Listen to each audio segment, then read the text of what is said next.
Frank Manis, take one.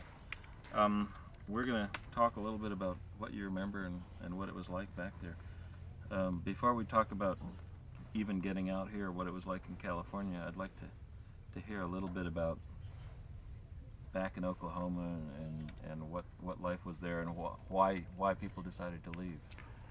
Okay, I was born in Stevens County, Oklahoma. Hang on, before we go any further, forget about the camera. Don't look at the camera. Okay, Just look at you. Okay, yeah. okay. So tell me about where you were born. I was born in Stevens County, Oklahoma, and I lived there for a couple of years, and then later we moved to Carter County, which is Ardmore, Oklahoma, and I spent my young life also in Tillman County. I grew up in Granfield, Oklahoma, which is part of Tillman County. We weren't too prosperous as sharecroppers. My father was a bridge builder, and then he would sharecrop on the side. And in 1929, we weren't doing too well even at that time. But then whenever the Black Friday came or the Depression came, well then it made a hardship just about on everyone. And the price of cotton a little bit after Black Friday went down to 7 cents a pound. Was that enough to make a living on? No, you couldn't. It doesn't really take too much of a mathematician to figure out that if you get 7 cents a pound, a 500-pound bale of cotton would only bring $35.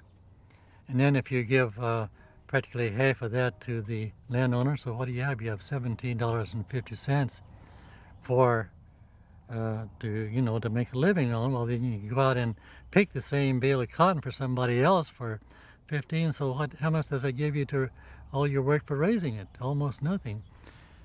And did your family actually lose their place, or were they able well, we didn't even own the land for that matter, but we were just sharecroppers, and we paid the landowner. But we did have horses, and that was before they had tractors and whatnot. That was the period when tractors. Yeah, tractor was just coming into existence, and of course, some of the farmers decided to buy tractors, and the ones that did and had their own land, well, then they became prosperous, especially during World War II. But then the AAA came in, and you were saying before that you thought AAA had more to do with. I really think it did, because Would you say I think AAA had? I think AAA had a lot to do with putting the farmers out of business, because the landowners found out that they could get more for not growing the cotton than it would be by having the farmers own it. So consequently, they would say, well, I no longer need this house, so they'd just tear the house down, and they would take and put the farmer out of business. So I think that one thing caused a lot of farmers to come to California. People talk about being tractored out. Tractored out, that's fine. What does tractored out mean? Well, that means that I guess they could come in. Just say being tractored out means. Being tractored out would be maybe come in and turning it over to some big farmer, or maybe come in and tearing the house down with a bulldozer. That'd be one way to tractor it out. So that would be the extreme source of tractoring out. But I mean, the mythology when people look back is, oh well, the Dust Bowl drive people off land. Was that really what did it? With the dust Not really. It was the economics of the thing. If you check on some of the experts that have made a study of that, very few of the people actually got blown out by the dust. It was an economic thing that existed, and the oil. Maybe I mentioned this before. The oil, I think, was selling for something like 50 cents a barrel.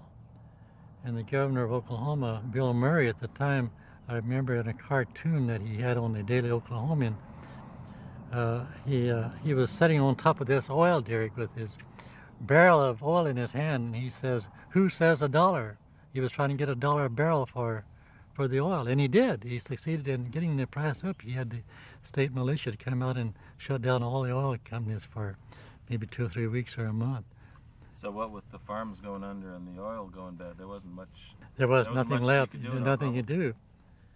And I had my problems too. I left home at a comparatively early age, and I had been working building a lake, what is now Lake Murray at Ardmore, Oklahoma. And after I worked there for a while, I lost my job, and so I had no place to go. And then 1934, I decided that I wanted to go into the CCCs, the Civilian Conservation Corps. Well, I was unable to do it for some reason or other.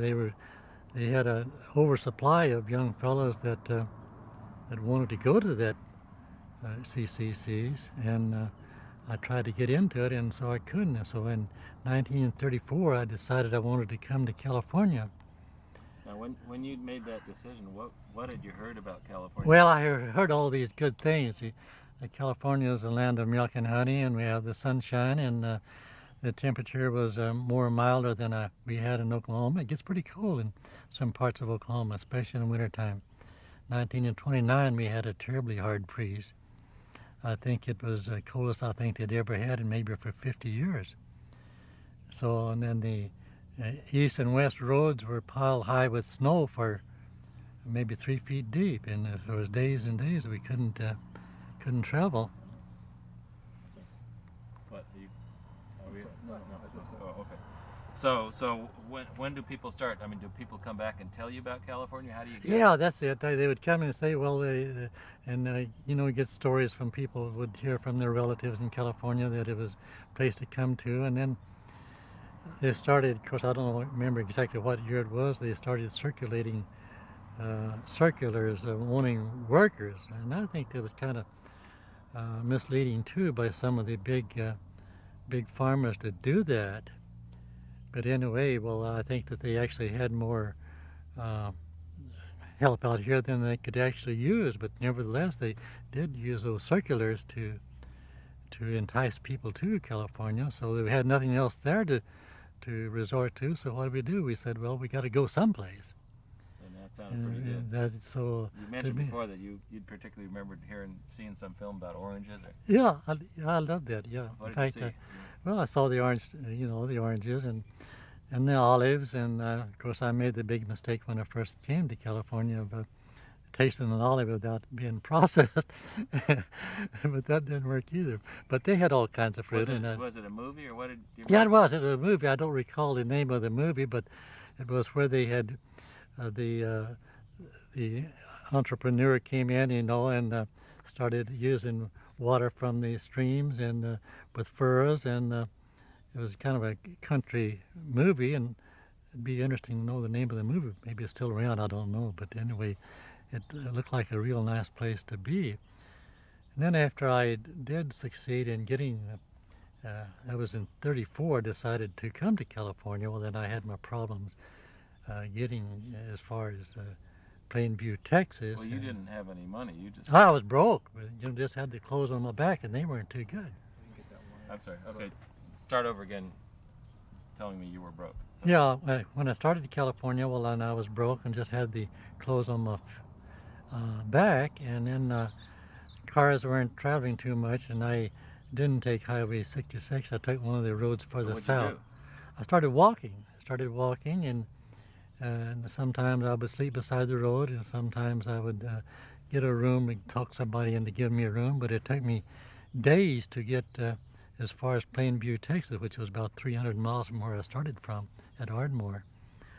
But then I spent a considerable amount of time walking across. Would you get jobs along the way? No, I didn't. In fact, in this book, I think Peter Jenkins or Jennings or whatever it was, Walk Across America. Now he would stop and get a job or whatever, and he had his umbrella and whatnot that he would use going across Texas, but then we didn't have that privilege of stopping and working, and it was the wrong time of year too to pick cotton. It was in the early spring.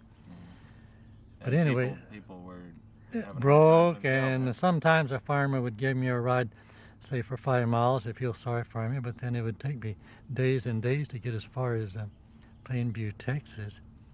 And then I got a place where I could live, and they would give me food for a week or two, and I finally had the opportunity of taking someone else's place to go into the CCCs. That was what you said. You said you met someone who didn't want to go. Yeah, didn't want to go, and that in fact he told me. Start over again. I met someone. Yeah, I met someone that was going to the CCCs the following day, and I asked him, "Can I take your place?"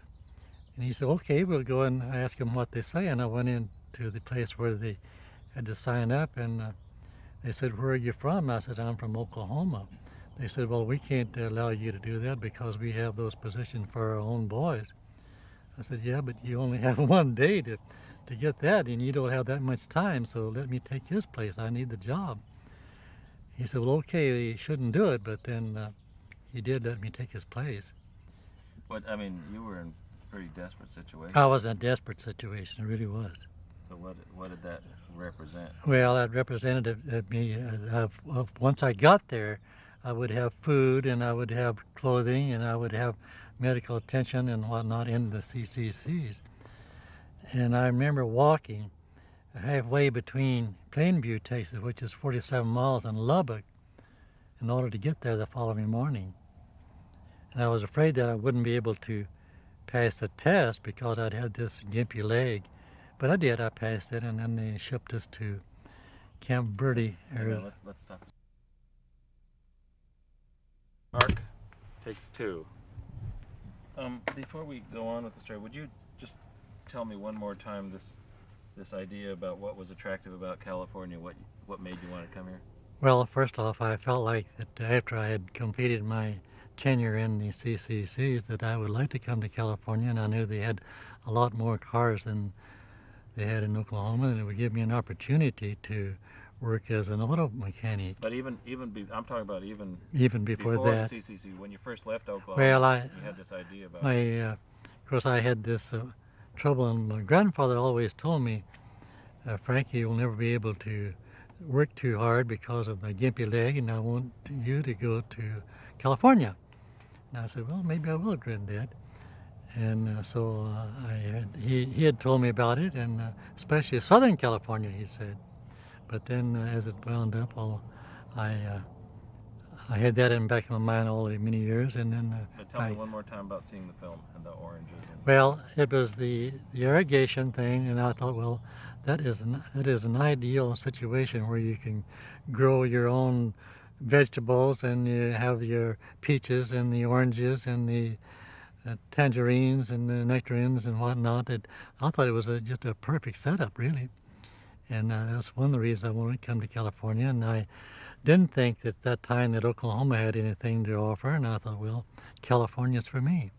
Some people have told me that when they were in the CC or the NYA, that when they'd finished up, they'd be offered a ticket to anywhere they'd want to go, and some of them would be asked, "Well, do you want to go back to Oklahoma or Texas?" And they'd say no. Yes, I had that. It happened to me. Tell me what happened. Well, I had spent 4.5 years. I was 1938 in the CCCs, and they asked me whenever I was to be discharged, "Where do you want to go? You want to go back to Plainview, Texas, or do you want to go back? You want to go to California?" I said, "No, I do not want anything to do with Texas, and I didn't want anything to do with Oklahoma. Give me a ticket to the equal distance that I'm entitled to for California." So they looked on the map, and it turned out I think it was 650 miles. And they said, "Well, you can go as far as Fresno, California." And at that time, I had a sister that had just moved to California from Oklahoma that lived in the little town of Selma. And I said, "Oh, give me Fresno." And so I came to California and on a train, high style. Tell me a little bit about your first impressions of California.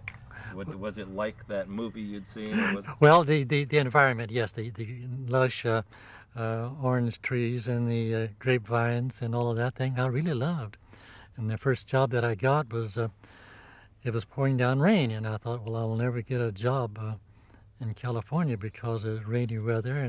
But that, as it turned out, was my first job. They hired me to roll up the raisins. They had a paper tray, so I rolled them up in a cigarette roll, and that was my first job. And they paid, I think, 25 cents an hour to do that. And I went and worked quite late at night rolling up the raisins.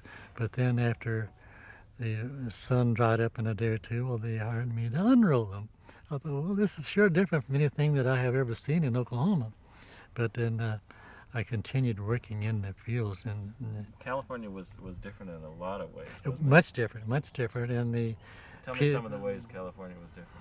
well, the people were different, and of course we had a milder temperature than I've been used to. Of course, here in the valley, and it gets pretty cold too, but it's not as cold as it does in Plainview, Texas, or Oklahoma. But it was a milder, but it was also quite hot too.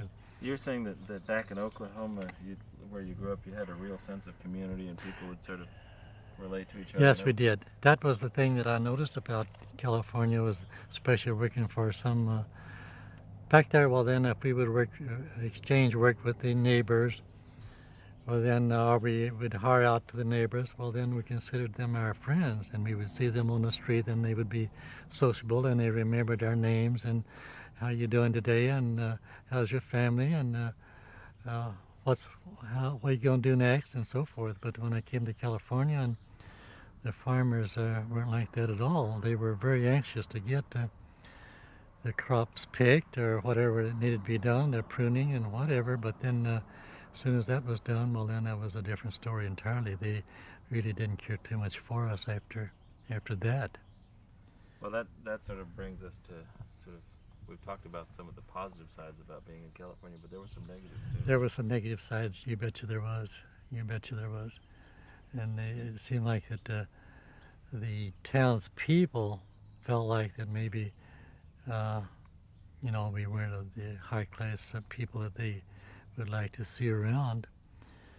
And the marshals and the CHP sometimes would stop us. However, I think the CHP was better than some of the local police people. They would stop us. They rode motorcycles in those days, and they would stop. And I remember one stopped me one time. He was very nice. And where are you from? And do you have a license? No.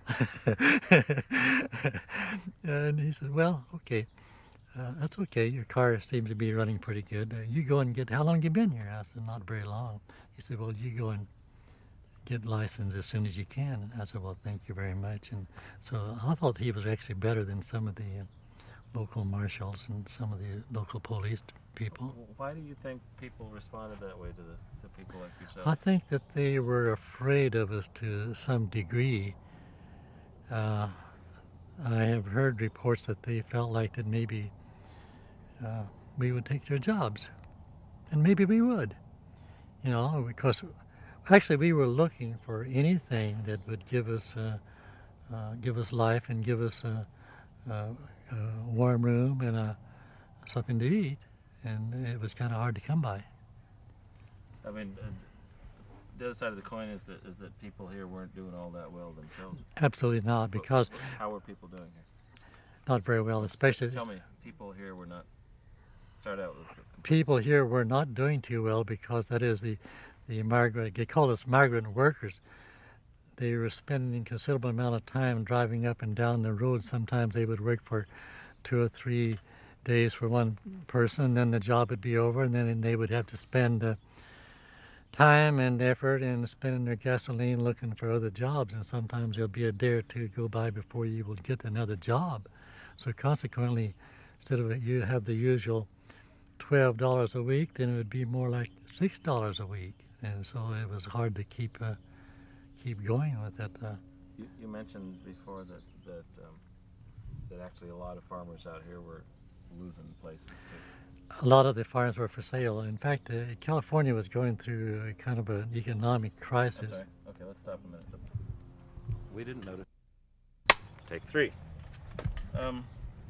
I guess we were just at the point where I was asking you about the fact that local people here in California were losing their farms a lot and the banks were taking over.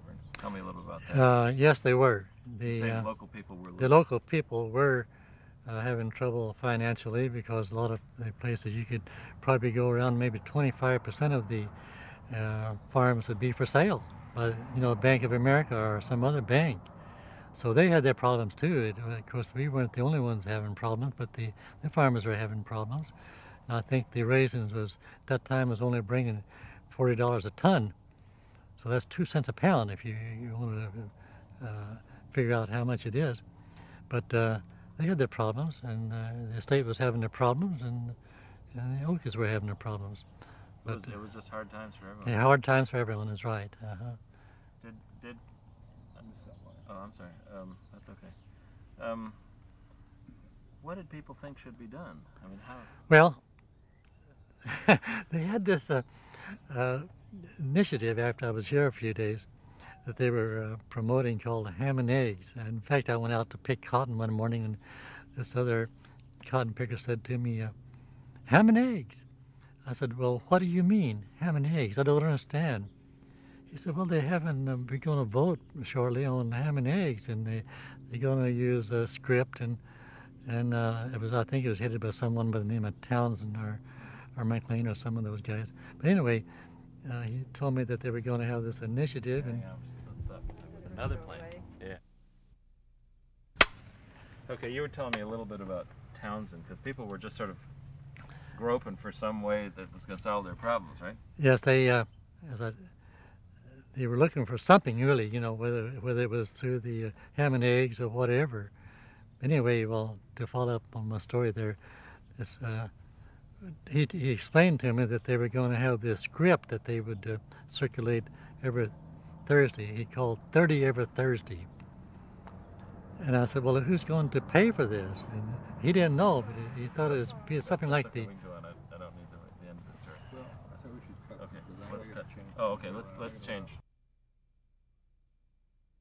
Take 5. Now, we were just talking about people being desperate and wanting some way out of their problems. You never actually took any help from the government, did you, Henry? I've never received one penny's worth of help from... However, I was staying with my brother-in-law and my sister at the time, and he went to Fresno. I think at that time we lived in Fresno County, and he went to Fresno to see if he could get some help, and they said no, that we would have to be here 1 year. At that time we were a little bit, making a little bit better than when we first came. And but I never received one penny's worth of help. However, they did give him something called commodities, such as salmon and maybe oatmeal and a few things like that, maybe $5 worth. But apart from that, well, we never received one penny's worth of welfare. And in fact, I didn't want it, to tell the truth. Well, that's the point. It was a strange idea getting help from the government then, wasn't Yes, it was.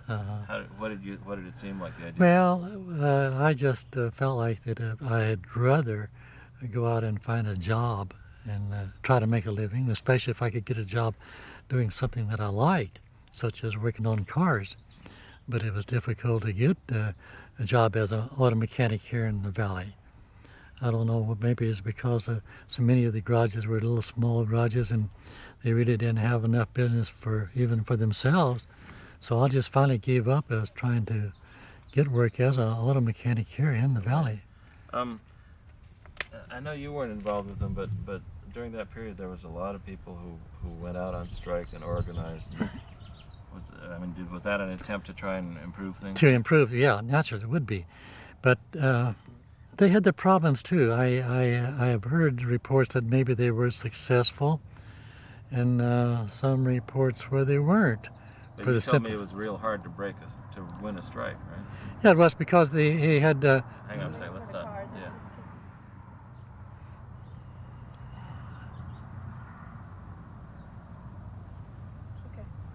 Start again. It was hard to win a strike. It was hard to win a strike because they had probably 4 people to take the place of people that walked off.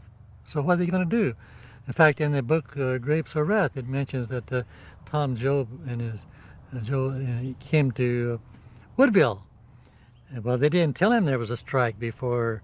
They told him to come to Woodville and get a job picking peaches. And whenever he got there was all these police people there, and they said to him, well, what are you doing here? And he said, well, I came here to work picking peaches. And they said, well, do you know there's a strike? And he said, no, I didn't know that. Well, there is. If you want to go ahead and go in, go ahead, but then you're taking your life in your own hands, I suppose, to do it. But they went ahead and did it, and the question I ask is, why did he break the strike, cross picket line? Simply that he was broke. He had to have food. And that's why he did it. And that, I think that applies to a lot of other strikers, you know. So even though the Grapes of Wrath was It was fiction, fiction. It It was. I think it was based on the truth, really. I mean, did it correspond to what you Very said? much so. In fact, I think John Steinbeck did a tremendous amount of research in compiling his book. That's my honest opinion. Of course, I'm sure there's some fiction in there, but then some reality to it too. I mean, when someone like you read his book and knew what you'd been through, did it seem? Yeah, very parallel. You betcha. In fact, whenever Tom Joad came back from prison, and whenever he went to look for his own folks, and what did he find? Nothing. The house had been bulldozed down. So he said, "Well, what can I do? Come to California like all the rest of us." Now, one of the other ways that that Okies were criticized here, apart from talking differently and somehow people would say they weren't clean. Whenever there'd be a strike, people would say, well, people don't really want to strike. It's all the communists and the agitators. Did you hear much of that? I heard some reports about that. In fact, I remember at that time I wasn't familiar with the communist movement, but then I've heard reports of communist people coming in and wanting people to sign up. And in fact, I think one time I signed something, I didn't know what I was signing. It could have been that I signed up in a communist thing. I don't know, but I didn't realize what it was at the time. No, but what I'm asking is, I think there were communists out there organizing, but I think they were. But did people have a reason to organize even if the communists weren't there? For their lives. Well, as far as trying to improve themselves, yes, I think they did have a right to. In fact, I'm sure they did have, but now some of them were against unions. I've never really cared too much for unions as far as myself is concerned. At the same time, I feel like it weren't for the unions, I think all of us would be working for a whole lot less than what we are then and now. At the same time, I don't care too much for some of the things that the unions have done. But I'm sure that some of them were willing to join the unions and some of them the farm unions. Now I think some of the ranchers were joined forces together, you know, as a not a union, but maybe a union too, really, for that matter. You mean groups like the Associated Farmers? Yeah, that's right. Yeah, that's what I meant. But they were fighting the unions, right? That's right. They were fighting the unions, and they were trying to keep the unions out. So everyone was battling for a little bit of extra money, I suppose, to make a living on. Wasn't that really what it was about? That's what it's about, is not being able to make a living, you know. I think that that's the key to a lot of things, really, if you can have a good job. And I used to teach vocational education, and I have always felt like that if that's the most important thing, if you can go out and secure be gainfully employed, well, then that's a trick of having happiness, really. How are we doing this magazine? 3 minutes. Stop for a second here. Take 6. Tell me a little bit about as things. I mean, you didn't get out here till '38, so you really hadn't seen how it had been here in '34, '35, and '36. Although I understood it was. Did you get a sense towards the end of the decade that things were getting better? A tiny bit, very little better. In fact, I think the only thing that really snapped us. Would you start over and just say towards the end of the decade? Towards the end of the decade, I think it was getting a little bit better. Perhaps instead of getting, I've heard reports that maybe in 1932 and 1933 they were getting maybe 10 cents an hour, whereas whenever we came in '38, then we were getting 25. So there was an improvement, a slight improvement. Not a great deal, but a slight improvement. Maybe at the same time, maybe the cost of living was a little bit higher too. I don't know. Was that, I mean, say you're making 25 cents an hour, can you live on that? Not really. In fact, I had pooled my resources with my sister and her husband, and they were renting a little cabin for $6 a month, and he was making about the same amount as I, $12. That is, if you worked study. Of course, whenever I started putting my $12 with his, and it was a little bit better for the three of us, but then apart from that, I don't think I could have lived. Really, I just couldn't have. Well, I mean, there's a question between sort of just basic surviving and getting ahead. Yeah, that's right. There's a little bit of difference, isn't there? You're right, there is. Well, what were you doing? Were you surviving or were you getting... Surviving, just barely surviving, really. Yeah. Did even though things are getting a little better, did you have a sense in 39 that it was just going to go on, or did you know? Well, I felt like, of course, and I've had a hunch too that Okay. Wait for the car. Okay. I had a hunch in 39 that maybe something was going to happen. In fact, do you remember that's when Germany went into Danzig, and they declared Danzig an open city, and I felt like too that maybe that they were going to have war in Germany, and I wasn't for sure that I was in favor of that. In fact, I wasn't in favor of it, but then I thought too, if the war did break out, maybe the prices of things would be a little bit better, and at least we have employment. That's the negative side of war. But I felt like that maybe something was going to happen, and sure enough it did in 41, you know, and we're going pretty strong with the wars in 41, and after Pearl Harbor, December 7th, and then of course we were all involved.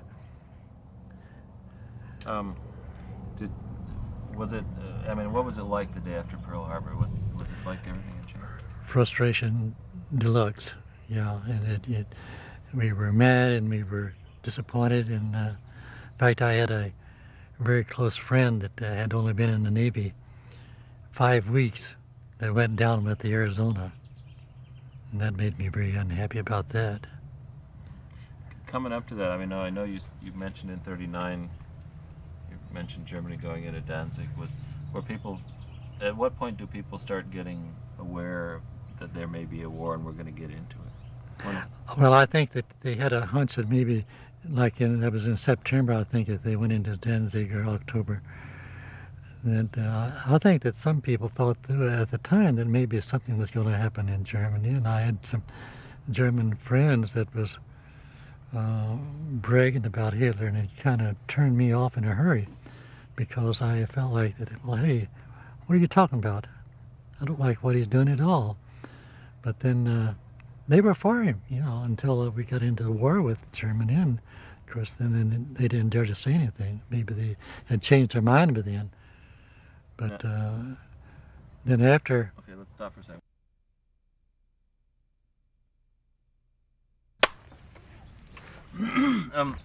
We were just talking about, getting a sense that war might be coming, and had friends who were German.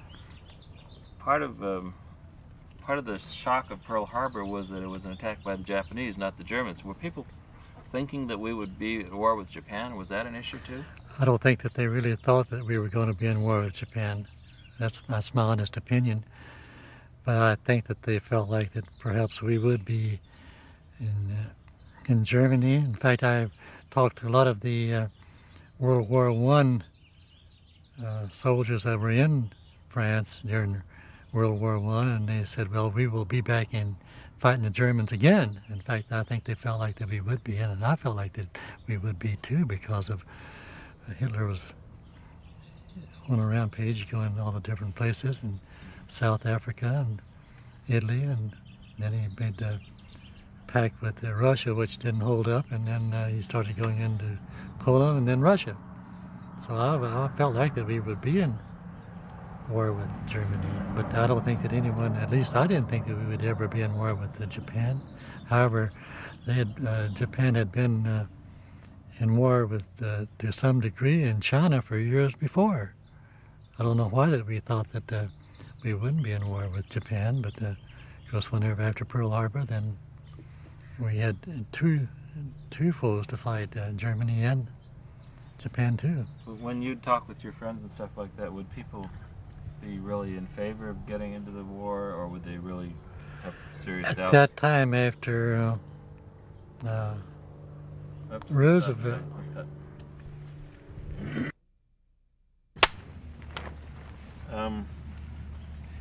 I was asking you how you and your friends felt about whether we should go to war or not. I think at that time, Sorry, I think at that time, I think that we felt like that we should. In fact, seems like that whenever we are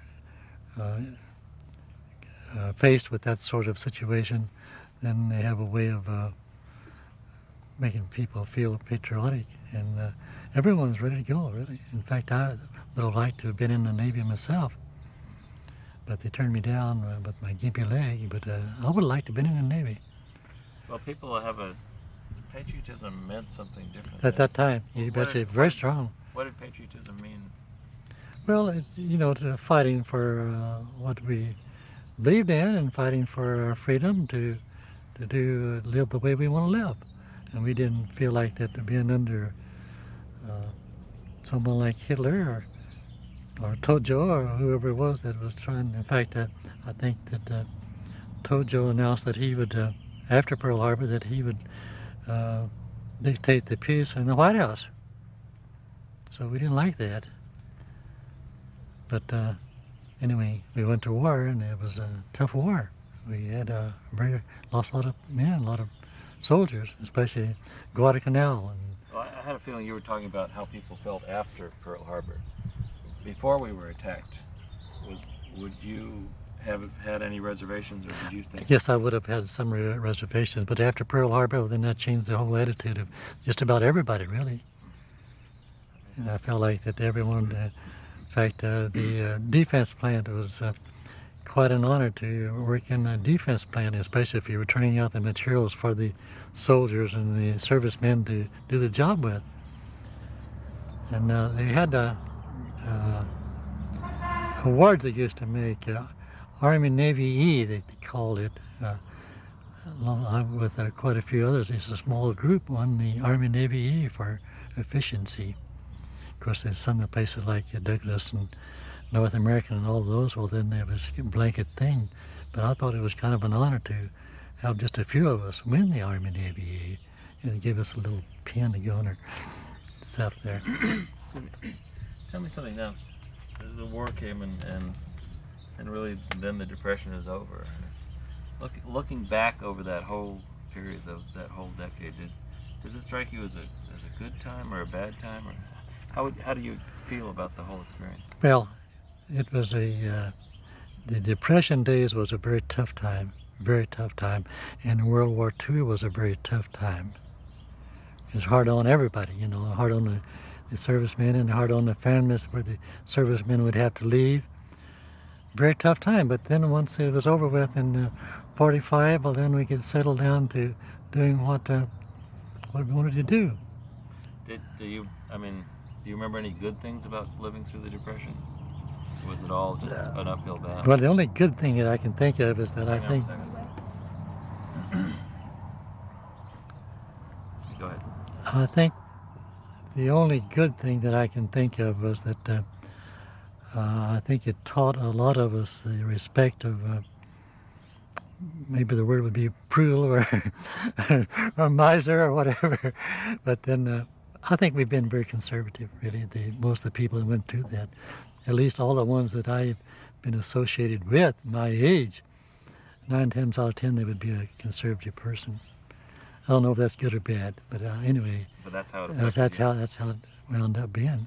How did looking back, how do you think about what people like Roosevelt did for the country? Did they help it? Well, I think that he was a good president. I'm not for sure that it was right for them to have tried to serve 4 terms. Of course, they can't now. But at that time, well, then I think the last 4 years, of course, he died in his 4th term. But I think that we'd been better off to have had somebody other than Roosevelt. But then another thing, too, that I always appreciated Roosevelt for, in 1933, whenever he took office, it was really desperately hard. And what did he do? He set up the WPA and the CWA and the CCCs, in which I took advantage of that I loved. In fact, I always think that Roosevelt did a good job in instituting those measures. Do you think? I don't know. How much credit should we give him? Did he save the country? I think he went a long ways towards it. That's my honest opinion. Can you say that in a complete sense? I think he went a long ways towards saving. I think that he went a Hang on long second. ways. We gotta know what it is. That's just say I think Roosevelt went a long way towards. Tell me when you can. Do you want to cut? Or Are you ready? no, she's got sound problems. Okay, go ahead. I think Roosevelt went a long ways in saving the country. That's my honest opinion. I think that a lot of people didn't like him, but then I liked him, and of course he instituted the AAA, and which actually at the same time that some of the Californians was using the AAA too to not plant cotton, which took away from the Okies problem. So it wasn't perfect. No, it wasn't perfect, not by a long shot, but then it was better than nothing. That's okay. No. When you try and, I know when you talk to someone your age who's been through it, they understand it. When you try and tell someone else, like a younger kid, like when you were in school, how do you explain to them what that time was like? It's hard to do it because it's hard for them to comprehend because they have nothing to relate to that in fact they think that well, that's years and years pass and maybe it'll never happen again, or maybe it won't, and I hope it doesn't, but then maybe it will too. Who knows? Well, if it was to happen again, what would people have to do? How would they have to? Then we would just have to pick up the pieces like we did in those days and try to do the best we can. In fact, I see a little bit of a trend towards that right now, really. Not as severe. Not as severe. No, it's nothing. Of course, they always talk about what is the difference between a depression and a recession. And if you're out of work and it's a depression to you, but if I still have my job, it's a recession to me. But that's the difference. But I think there is a big difference between a depression and a recession, really, because depression is much more severe and much more longer in duration. Mm-hmm. But the country did survive. The country did survive, and California survived, and they didn't have the problems after World War II broke out that they thought they had, because they had all the industry to come in to build the ships and the planes and everything else. Did you keep in touch with people in the valley here when war broke up? Yes, I did. My father moved here. And in fact, he enticed me to come back to the valley. I said, well, I remember what it was like. And I didn't want to come back. And it was but they kept pressuring me. And my wife said, let's go to the valley. Let's go to the valley. But it was with a great deal of reluctance that I decided to come. I said, well, I remember what it's like, so I don't want to go back to the same place where I had all the problems. That's sort of like not wanting to go back to Oklahoma. Right? That's right, same thing. But I did. I quit a job. I had a job working in North American Aviation as a machinist, and I gave that up, and I was making good wages. But I came to the little town of Ivanhoe and put in a repair shop in 1946. How much? Right now? How does it feel to end up with an orange grove? Just like in those Wonderful. And I love California. I really do. I don't want to go back. If I go back say to... that one more time, it feels great to finally have an orange grove. It feels great to have an orange grove and to live in California. I love it. And if I go back to Oklahoma, I'll make sure that I have enough money to come back on. That's my honest opinion. No one-way ticket. No one-way ticket. Okay, Right, what's that? Can we get that? Great.